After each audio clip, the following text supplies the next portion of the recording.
mình em bước trong đêm tối, nước mắt rơi ướt đôi bờ mi. Em cố gắng từng ngày không nghỉ, mong một ngày có người hiểu em. Nhưng con đường dài quá lạnh lẽo, chỉ có nỗi buồn ở bên em. Tại sao em cố gắng nhiều như vậy mà không ai đứng bên em? Trái tim em đau từng đêm vắng, nước mắt rơi hoài trong cô đơn. Em chỉ mong một lời động viên, một người nói em đừng buồn. Nhưng thế gian qua rộng lớn, chỉ còn em khóc giữa đêm buồn.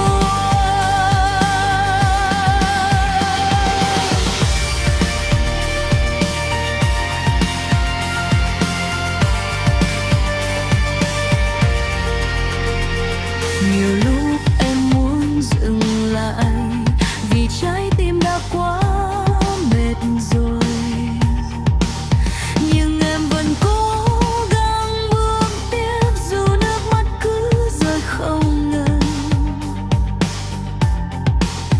Nếu một ngày ai đó nghe thấy bài hát buồn của riêng em, xin hãy cho em một lời ủng hộ, để em mạnh mẽ bước tiếp đường đời.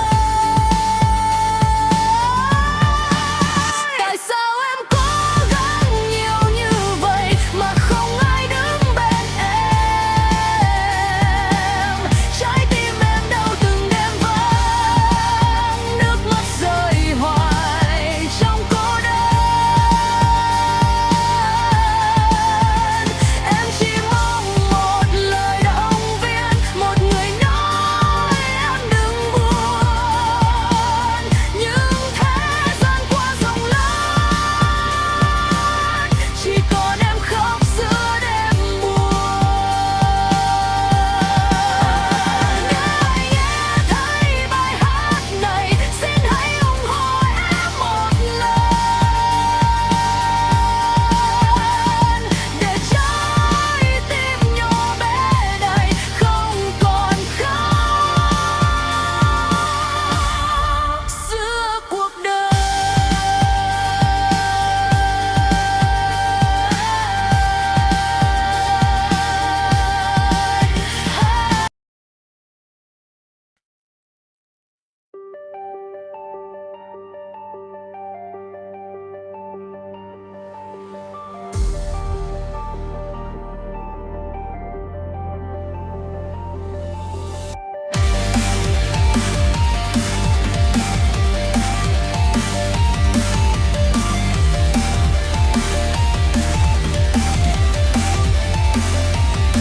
Em là bao nhiêu điều trong cuộc đời này, nhưng sao chẳng ai nhìn thấy em? Một mình em bước trong đêm tối, nước mắt rơi ướt đôi bờ mi. Em cố gắng từng ngày không nghỉ, mong một ngày có người hiểu em. Nhưng con đường dài quá lạnh lẽo, chỉ còn nỗi buồn ở bên em.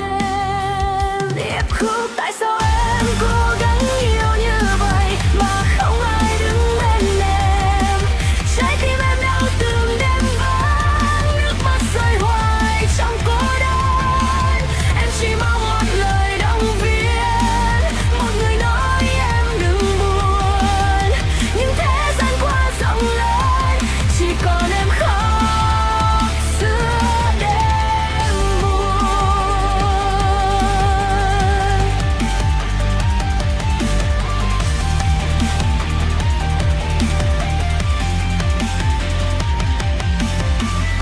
Nhiều lúc em muốn dừng lại, vì trái tim đã quá mệt rồi.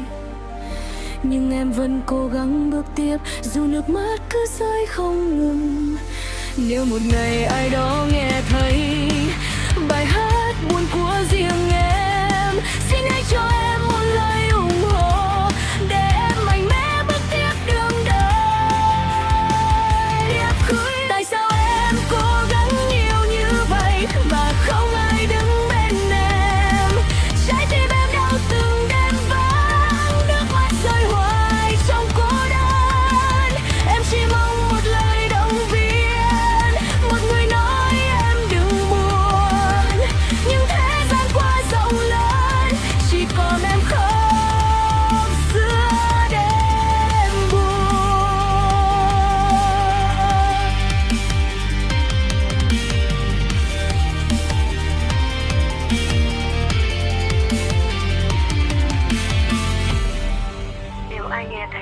kênh này.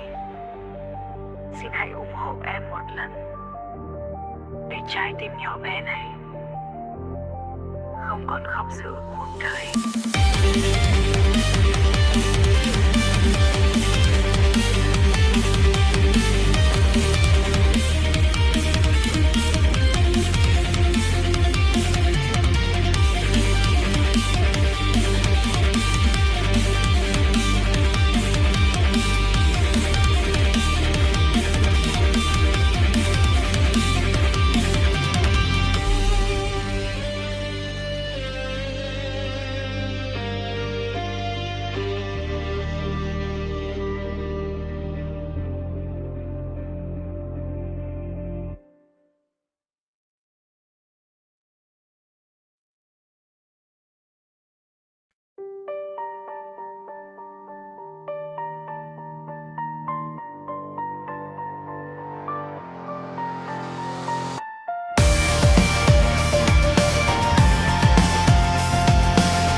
Em làm bao nhiêu điều trong cuộc đời này, nhưng sao chẳng ai nhìn thấy em.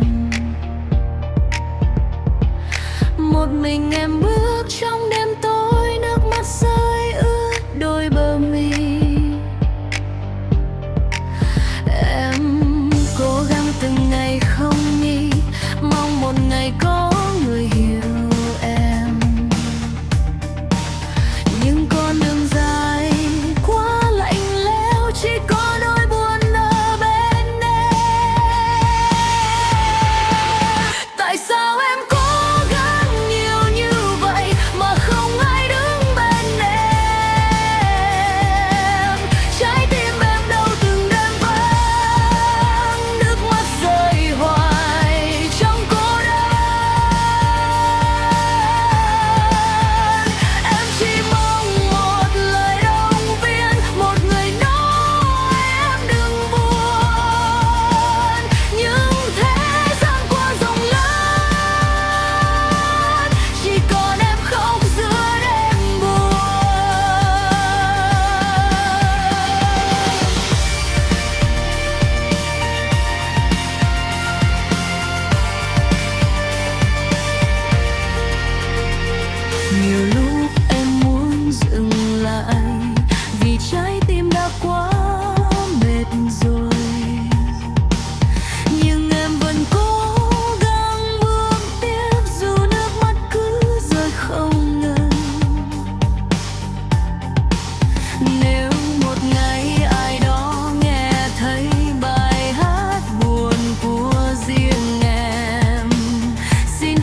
mình em bước trong đêm tối, nước mắt rơi ướt đôi bờ mi. Em cố gắng từng ngày không nghỉ, mong một ngày có người hiểu em. Nhưng con đường dài quá lạnh lẽo, chỉ còn nỗi buồn ở bên em. Điệp khúc tại sao em cố gắng yêu như vậy mà không ai đứng bên em. Trái tim em đau từng đêm vắng, nước mắt rơi hoài trong cô đơn. Em chỉ mong một lời động viên, một người nói em đừng buồn. Nhưng thế gian quá rộng lớn, chỉ còn em khóc giữa đêm buồn.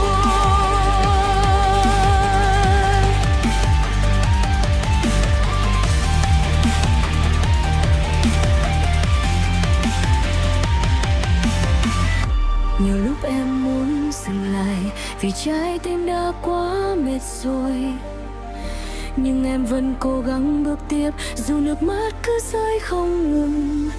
Nếu một ngày ai đó nghe thấy bài hát buồn của riêng em, xin hãy cho em một lời ủng hộ để em mạnh mẽ bước tiếp đường đời.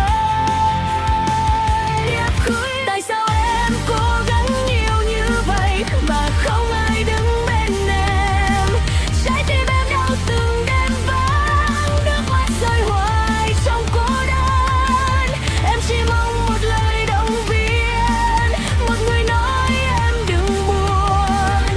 Nhưng thế gian quá rộng lớn, chỉ còn em khóc giữa đêm buồn.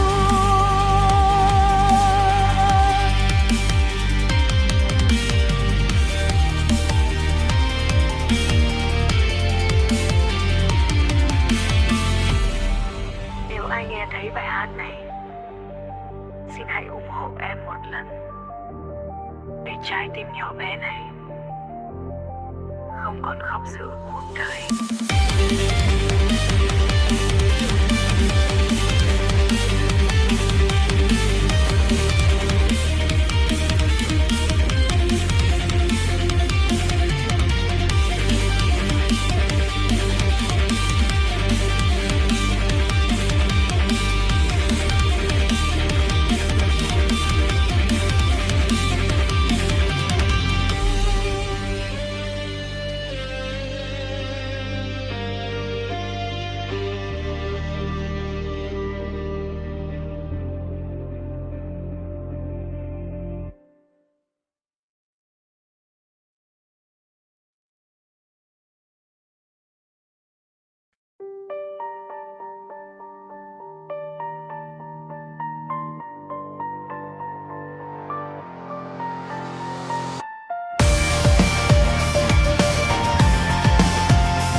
Em làm bao nhiêu điều trong cuộc đời này, nhưng sao chẳng ai nhìn thấy em.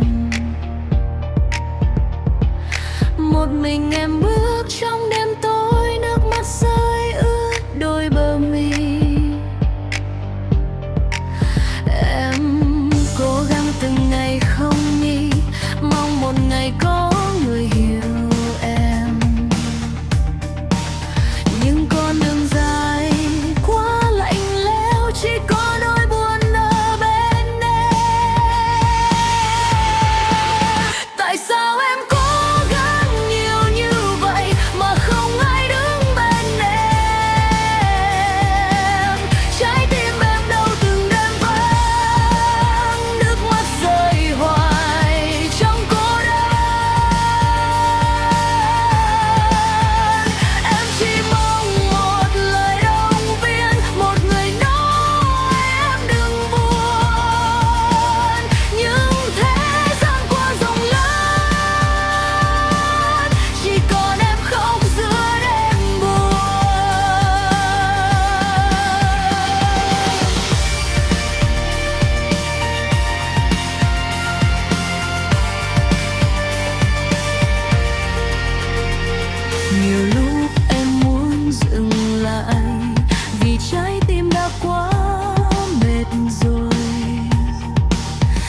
cuộc đời này, như sao chẳng ai nhìn thấy em.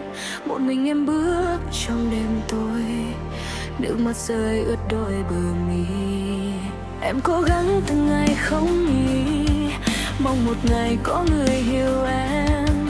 Nhưng con đường dài quá lạnh lẽo, chỉ còn nỗi buồn ở bên em. Điệp khúc tại sao em cố gắng yêu như vậy mà không ai đứng bên em. Trái tim em đau từng đêm vắng, nước mắt rơi hoài trong cô đơn. Em chỉ mong một lời động viên, một người nói em đừng buồn. Nhưng thế gian quá rộng lớn, chỉ còn em khóc giữa đêm buồn.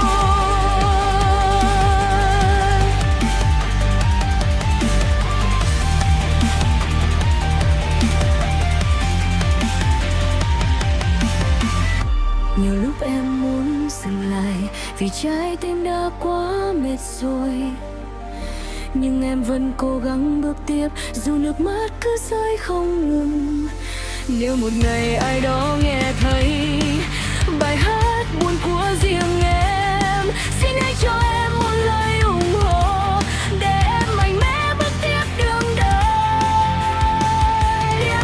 Tại sao em cố gắng yêu như vậy mà không ai đứng bên em.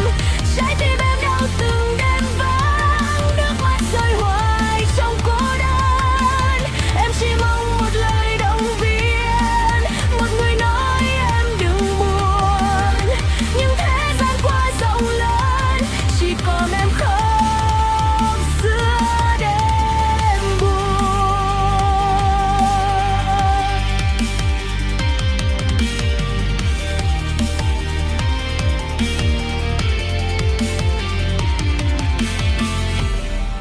Nếu ai nghe thấy bài hát này, xin hãy ủng hộ em một lần, để trái tim nhỏ bé này